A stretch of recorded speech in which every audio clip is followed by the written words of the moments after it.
आप सभी के ग्राम में चल रही है। गंगा प्रभावित हो रही है। इस गंगा में गोता लगाइए,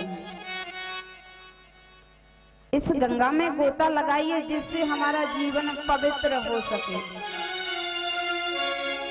वैसे हम हरिद्वार नहीं जा सकते, काशी नहीं जा सकते, लेकिन इस पांडाल में आकर इस गंगा में गोता तो लगा सकते हैं ना।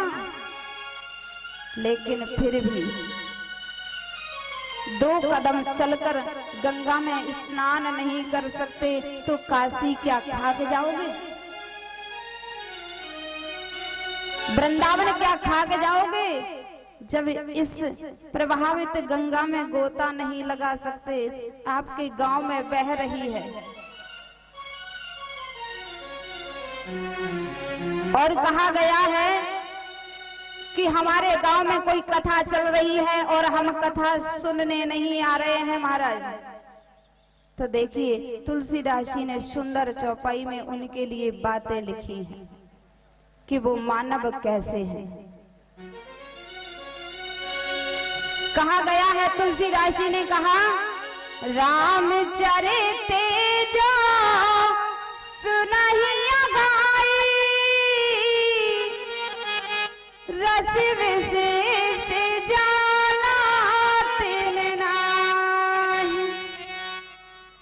और जिन हरि कथा सुनी नहीं काना,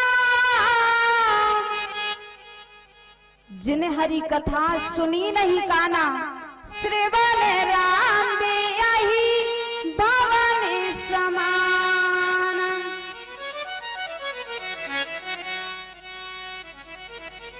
क्या कहा? रामचरित जो सुनई अघाई, रस विशेष जाना तिन नाहि। और जिन हरि कथा सुनी नहीं काना, श्रवण रंद अहि भवन समाना। जो कथा हो रही है, कथा में नहीं आ सकते, उनके कान किस तरह बताए गए हैं। कथा होते हुए भी नहीं सुन पा रहे हैं क्योंकि उनके कान सर्प के बिल्ली के समान हैं। उनके कान कैसे बताए गए हैं? सर्प के बिल्ली के समान। सर्प का बिल्ली देखा है ना आपने? उसी की तरह उनके कान हैं। और रामचरित जो सुनई अघाई, और रस विशेष जाना तिन नाहि। रामचरित सुनकर जो ये कह दे कि कितनी बार सुने, वही भागवत है, वही राम कथा है, क्या सुने बार बार। तो प्यारे, उसने अभी प्रभु की लीलाओं को जाना नहीं है, प्रभु के रस को जाना नहीं है। यदि जिसने जान लिया है वो पंडाल में आकर 4 घंटे ध्यान से कथा सुन रहा है, क्योंकि उसने राम कथा के रस को पहचान लिया है, चख लिया है कि ये रस कितना स्वादिष्ट है, कितना मीठा है। इसलिए प्यारे, उनके लिए तुलसीदास जी ने एक चौपाई लिखी है कि जिसने कभी इस रस को जाना ही नहीं है, वो इस रस के तत्वों को क्या जान सकता है। हमारे पास में कथा हो रही है फिर भी नहीं आ सकते क्योंकि उसने उस रस को कभी पिया नहीं है, चखा नहीं है, इसलिए वो रस को कैसे पी सकता है। इधर श्री सुखदेव जी महाराज श्री राजा परीक्षित जी को सुंदर कथा श्रवण कराते हैं। कहते हैं कि हे राजा परीक्षित, मैं जो आपको कथा सुना रहा हूं, ये साक्षात श्री नारायण का स्वरूप है। ये साक्षात नारायण का स्वरूप है जिसे मैं तुझे सुना रहा हूं। श्री राजा परीक्षित जी कहते हैं कि हे गुरुवर, मुझे ये बताइए कि पहले सबसे पहले इस सृष्टि में कौन था? ऑर्गन वाली बोली, पहले इस सृष्टि में कौन था? श्री सुखदेव जी महाराज कहते हैं कि हे राजन, इस सृष्टि में पहले कुछ नहीं था। इस सृष्टि में पहले कुछ नहीं था, केवल एक परम ब्रह्म नारायण थे। परम ब्रह्म नारायण ने ब्रह्मा जी को उत्पन्न किया। ब्रह्मा जी कहां से उत्पन्न हुए, किसी को पता है? ब्रह्मा जी कमल के पुष्प से उत्पन्न हुए। कमल की जो नली होती है, नाली होती है, उससे ब्रह्मा जी का उत्पत्ति बताई गई है। और इसके बाद ब्रह्मा जी से यह सृष्टि का संचालन हुआ। श्री सुखदेव जी महाराज राजा परीक्षित से कहते हैं कि हे राजन, यहाँ पर इस धराधाम में प्रभु ने 24 अवतार लिए हैं। इस धराधाम पर 24 अवतार लिए हैं। प्रभु के नाना रूप है, नाना प्रकार के नाम हैं और नाना प्रकार के उनके चरित्र हैं। हे राजन, हमें पहले ये बताइए, हे राजन, तुम ज्ञानी हो और भगवान के बहुत बड़े भक्त भी हो। हमें ये बताओ राजन कि भगवान सबसे पहले किसको मिलते हैं? आप सभी ने कल कथा श्रवण की। हमने अपनी वाणी को विराम कहां तक दिया था, किसी को याद है? नहीं है? ऐसा तो नहीं कि फूटे मटके की तरह बैठे रहते हो। फूटे मटके में कितना भी जल भरो, कितना भी जल भरो, पर उसमें ठहर नहीं सकता। फूटे मटकी की तरह नहीं सुनना है इस कथा को। कुछ लोग तो इस कान से सुना और इस कान से निकाल दिया और कहते हैं कि कथा कथा पांडाल तक ही रहती है। आपने देखा होगा जब आरती के लिए खड़े करते हैं तो आरती के लिए जब भक्त खड़े होते हैं तो अपने पैंट और मेरी माताएं साड़ी को झरा देती हैं। झराती है ना कि कहीं धूल ना लगी हो। वो धूल नहीं झराती, वो कथा को यहीं छोड़कर जाती हैं, झड़ जाओ। तो मेरे प्यारे भक्तों, कल श्री सुखदेव जी महाराज राजा परीक्षित को श्रवण करा रहे थे कि हे राजन, भगवान कभी 5 बार स्नान करने वाले को नहीं मिलते। भगवान 5 बार स्नान करने वाले को नहीं मिलते हैं। भगवान केवल मिलते हैं तो निर्मल हृदय वाले को मिलते हैं। तुलसीदास जी ने लिखा, श्री सुखदेव जी महाराज ने भी लिखा और राजा परीक्षित से कहा कि हे राजन, यदि 5 बार स्नान करने वाले को भगवान मिलते तो यहाँ तुलसीदास जी के रामचरितमानस में देखिए कि जब राम जी वनवास जा रहे थे, माता सीता और उनके लघु भ्राता श्री लक्ष्मण जी जा रहे थे और रास्ते में चलते चलते उन्हें कुछ कौल भील मिले। कौन मिले? कौल भील, जो मांस भक्षण करते थे, मदिरा पान करते थे। लेकिन जब श्री राम जी को देखा तो राम जी के चरणों में लेट गए और राम जी ने उन निषाद राज गोह को अपने गले से लगा लिया, उन कौल भीलों को गले से लगा लिया। और वो कहते हैं, अशी हमारी प्रभु बड़ी सी बिकाई, अशी हमारी प्रभु बड़ी सी बिकाई,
इंद्र कहते हैं, हे प्रभु, हम लोगों के वस्त्र चुराते थे, आभूषण चुराते थे, लेकिन हे प्रभु अब आपको देकर हमने ये सब छोड़ दिया। ऐसे हमारी प्रभु बड़ी सेविकाई, ले नवासन बसन चुराई, जय जय सीता राम हरे हा राम हरे। ओ सीता राम हरे हो राजा राम हरे।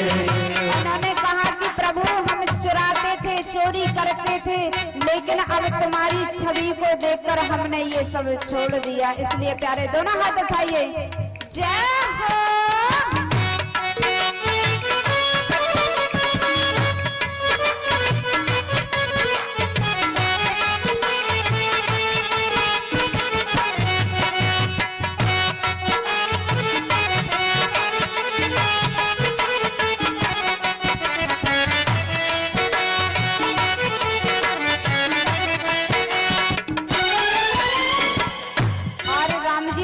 गले से क्यों लगाया?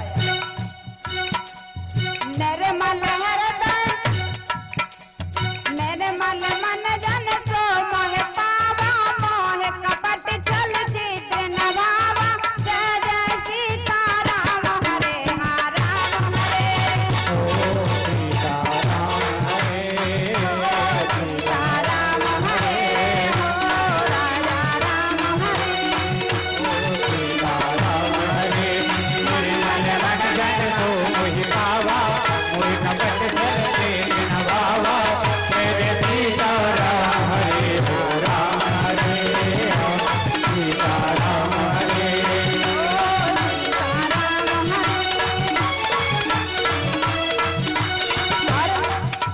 मंगल भवनी मंगल हारी, देवहु तुलसी रति बिहारी, जय जय सीता राम हरे हा राम हरे।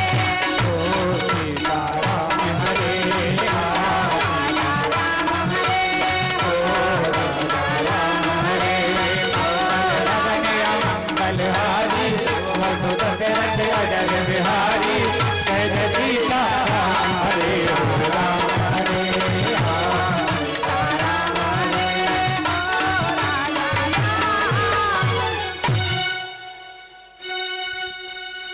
उन कौल भीलों को प्रभु ने गले से लगा लिया। यदि प्रभु जाति को देखते तो उन कौल भीलों को गले से नहीं लगा सकते थे। आज इधर राजा परीक्षित जी कहते हैं, तो गुरुवर ये तो देखते ही होंगे कि आपके पास डिग्रियां कितनी हैं, आप पढ़े लिखे कितने हैं, ये तो परमात्मा देखते ही होंगे। बोले राजन, ये भी परमात्मा कभी नहीं देखते हैं कि आपके पास कितनी डिग्री है, कितने पढ़े लिखे हो। हे राजन, आपने सुना होगा जो गजेंद्र था, गजराज था, जिसका नाम गजेंद्र था, हाथियों का राजा गजेंद्र, क्या पढ़ा लिखा था? क्या पढ़ा लिखा था? उसने गो कहा, बंद तो कह ही नहीं पाया, इतने में प्रभु आए और उसकी प्राण रक्षा कर दी। भगवान कभी ये नहीं देखते हैं कि आप कितने पढ़े लिखे हैं, आपकी जाति क्या है, आपकी उम्र क्या है। परमात्मा तो ये देखते हैं कि आपका हृदय कैसा है। आपके हृदय में यदि छल छिद्र भरा हुआ है तो परमात्मा कभी नहीं आ सकते। और हे राजन, एक मुझे सुंदर कथा याद आ रही है। तुम्हारे बाबा पांडव जब राज्य के लिए लड़ रहे थे, कौरव गांधारी के जो 100 पुत्र हैं लड़ रहे थे, उसी बीच में पहुंचा दुर्योधन को समझाने के लिए। दुर्योधन को समझाने के लिए गया तो देखिए, जब मैं गया तो एक भक्त इतना निर्मल हृदय वाला था, इतना निर्मल हृदय कि मैं उसके घर गया और उसके घर जाकर मैंने केले के छिलके खा लिए, जिसका नाम है विदुर जी। राजा पारीक्षित कहते हैं, गुरुवर मुझे विस्तार से बताइए कि ये विदुर जी कौन थे, किसके पुत्र थे। श्री सुखदेव जी महाराज कहते हैं, हे राजन, तुम्हारे बाबा पांडवों के साथ गांधारी के 100 पुत्र अत्याचार कर रहे थे, अन्याय कर रहे थे, तो उसी बीच में विदुर जी आए, क्योंकि विदुर जी महामंत्री थे। धृष्टराज के पास आए और धृष्टराज से कहा कि हे राजन, तुम्हारा जो पुत्र है दुर्योधन, कुंती के 5 पुत्रों को मारना चाहता है। हे राजन, तुम्हारा ये जो पुत्र है वो तुम्हारे वंश को विनाश की ओर ले जाएगा। हे राजन, शास्त्र कहता है कि यदि कुल में एक व्यक्ति विनाशकारी हो तो उसे मार देना चाहिए, त्याग देना चाहिए। हे राजन, मैं मंत्री होने के नाते नहीं, एक नागरिक होने के नाते नहीं, एक भाई होने के नाते तुम्हें ये बात समझा रहा हूँ। तुम्हारा जो पुत्र है वो बहुत अत्याचारी है, उसे त्याग दो, नहीं तो तुम्हारा वंश निर्वंश हो जाएगा। इतने में दुर्योधन आया और दुर्योधन ने सुन लिया कि विदुर जी मेरे पिता के प्रति भड़का रहा है। विदुर जी का हाथ पकड़ा, अरे विदुर, दासी के पुत्र होकर मेरी बुराई मेरे पिता से कर रहे हो, आज से यहाँ से निकल जाओ, मेरे राज में नहीं रहोगे। विदुर जी बेचारे निकल गए। उनकी पत्नी विदुरानी को साथ लेकर जंगल में पहुंचे। जंगल में एक परम कुटी बनाई और परम कुटी बनाकर वहां पर उन्होंने प्रभु का नाम का जाप किया। बहुत समय व्यतीत हो गया। व्यतीत होने के बाद हे राजन, भगवान श्री कृष्ण द्वारकाधीश हस्तिनापुर आए और विदुर जी को पता चला कि हमारे द्वारकाधीश श्री कृष्ण प्रभु आने वाले हैं। विदुर जी के मन में बहुत आनंद उत्साह हुआ कि आज हमारे नगर में प्रभु आ रहे हैं। लेकिन विदुरानी कहती हैं, हे स्वामी, हम तो इतने अभागे हैं कि प्रभु का दर्शन नहीं कर सकते। क्यों? क्योंकि दुर्योधन ने कहा है कि हमारे राज में तुम्हें रहने का कोई अधिकार नहीं है। अब हम राज में कैसे जाएंगे और कैसे प्रभु का दर्शन कर सकेंगे? तो उसी समय विदुर जी ने कहा, हे देवी, तुम चिंता क्यों करती हो? अरे हम उनका दर्शन नहीं कर पाएंगे, कोई बात नहीं, वो तो हमें देख ही लेंगे, वो तो हमें देख ही लेंगे। अरे देवी, तुम चिंता ना करो। द्वारकाधीश हस्तिनापुर आए तो प्रभु रथ में विराजमान है और चारों ओर देख रहे हैं कि मेरा भक्त किस कोने में है। उसी समय प्रभु की दृष्टि विदुर जी की ओर गई। दृष्टि विदुर जी की ओर गई। जैसे ही विदुर जी ने देखा कि कन्हैया मुझे देख रहे हैं, विदुरानी से बोले, देखो देवी, प्रभु हमें देख रहे हैं। विदुरानी से कहा, देवी, तुम घर जाओ और घर जाकर चौका लगाओ, चौकी लगाओ और सुंदर भोजन बनाओ। तब तक मैं देखकर आता हूं कि दुर्योधन के भोजन का क्या फैसला होता है। इधर प्रभु द्वारकाधीश पहुंचे सभा में और एक स्वर्ण जड़ित सिंहासन पर जाकर बैठ गए। लेकिन उसी समय दुर्योधन ने कहा कि हे कन्हैया, पहले तुम भोजन कर लो, इसके बाद हम राजनीति की बातें करेंगे। द्वारकाधीश प्रभु कहते हैं, हे दुर्योधन, हे दुर्योधन, भोजन केवल 2 परिस्थितियों में किया जाता है। भोजन केवल 2 परिस्थितियों में किया जाता है। एक परिस्थिति ऐसी होती है कि व्यक्ति भूख से पीड़ित तो होता है, कहीं भी भोजन मिल जाए वो पा लेता है। और दूसरी परिस्थिति ये होती है, पेट में चाहे कितना भी भोजन हो, लेकिन सामने वाले की श्रद्धा होनी चाहिए, भाव होना चाहिए, प्रेम होना चाहिए। यदि पेट में भोजन भी है फिर भी उसका प्रेम देखकर भूख लगे आती है। हे दुर्योधन, भोजन 2 परिस्थितियों में होता है, व्यक्ति भूख से पीड़ित हो या सामने वाले के मन में श्रद्धा हो, तब भोजन पाया जाता है। लेकिन हे दुर्योधन, भोजन मैं कर नहीं सकता क्योंकि मेरे पेट में भूख नहीं है और तुम्हारे मन में श्रद्धा नहीं है, इसलिए भोजन का तो कोई प्रश्न ही नहीं है। और हाँ, मुझे याद है आज तो मैं भोजन कर ही नहीं सकता। क्यों? क्योंकि मेरा निमंत्रण विदुर जी के यहाँ है। विदुर जी के यहाँ?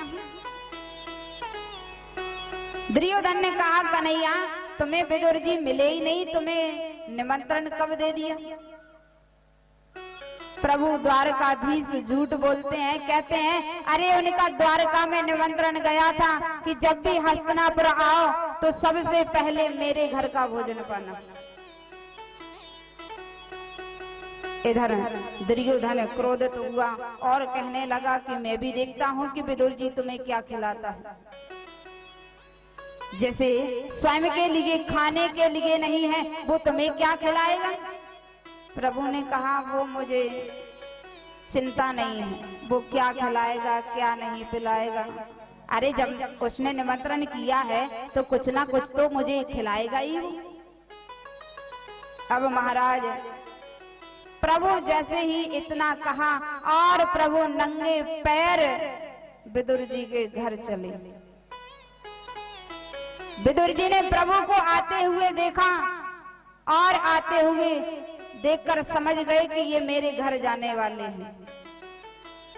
विदुर जी ने सोचा कि ये मेरे घर पहुंच गए तो कुछ घर में व्यवस्था तो होनी चाहिए। मेरे घर तो कुछ ऐसी चीज नहीं है जिन्हें मैं खिला सकूं। विदुर जी दौड़े दौड़े गोप बजरिया में गए और गोप बजरिया में से खोए के लड्डू, माखन, मिश्री खरीदी। इतने में प्रभु विदुर जी के घर पहुंच गए। विदुर जी घर पर नहीं है, विदुरानी कुटिया में अकेली हैं। प्रभु पहुंचे, नंगे पैर चलकर गए। विदुर जी पहुंचे, विदुर जी ने प्रभु पहुंचे और प्रभु ने सांकर खटखटाई। काकी, अरे काका, सांकर खोलो, कुंडी खोलो, कोई है अंदर क्या?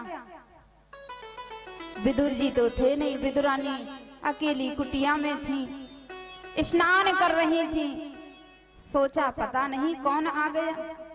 प्रभु ने फिर कहा, काकी जी द्वार खोलो ना। विदुरानी ने जैसे ही सुना कि ये तो मेरे कन्हैया की आवाज है,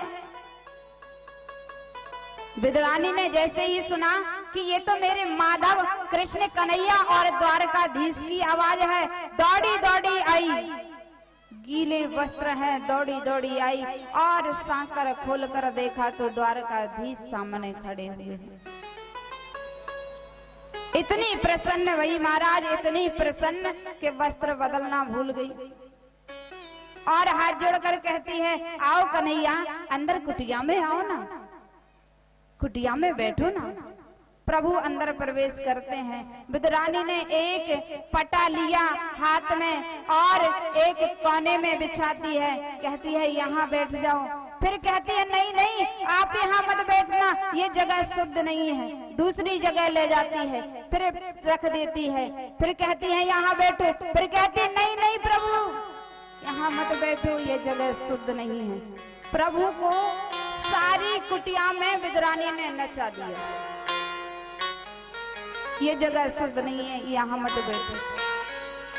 और महाराज एक कोने में पटे को उल्टा बिछा दिया और कहा कि प्रभु यहाँ बैठ जाओ। प्रभु ने देखा ही नहीं कि पटा उल्टा है या सीधा, तुरंत बैठ गए। प्रभु ने ये भी नहीं देखा कि पटा उल्टा है या सीधा है, तुरंत